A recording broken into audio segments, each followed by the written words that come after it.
পোশাক কারখানায় যে অস্থিরতা তৈরির চেষ্টা হয়েছিল তাতে সরাসরি বাইরের ইন্ধন ছিল, যা মোকাবেলায় শ্রমিক মালিক সবাইকে ঐক্যবদ্ধ হয়ে কারখানা চালু রাখার আহ্বান জানিয়েছেন শ্রম ও কর্মসংস্থান সচিব AHM শফিকুজ্জামান।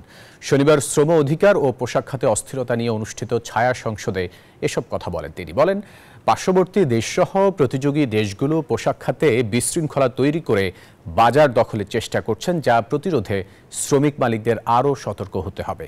দাবি করেন, শ্রমিক অসন্তোষ অনেকটাই দূর হয়েছে। এ সময় শ্রমিকদের কল্যাণে প্রায় 1000 কোটি টাকার যে ফান্ড রয়েছে তা রুগ্ন ব্যাংকে জমা রাখায় ফেরত পাওয়া নিয়ে অনিশ্চয়তার কথাও তুলে ধরেন তিনি। অনুষ্ঠানে ডিবেট ফর ডেমোক্রেসির চেয়ারম্যান হাসান আহমেদ চৌধুরী কিরণ পোশাক খাতের অস্থিরতা দূর করতে 10 দফা সুপারিশ তুলে ধরেন।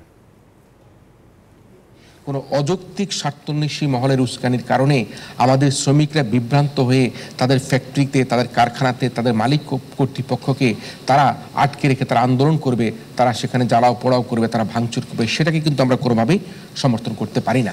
আমাদের কারখানা খোলা রাখতে হবে এবং আমি মালিকদের যেমন আহ্বান জানাবো, একইভাবে শ্রমিকদের আহ্বান জানাবো।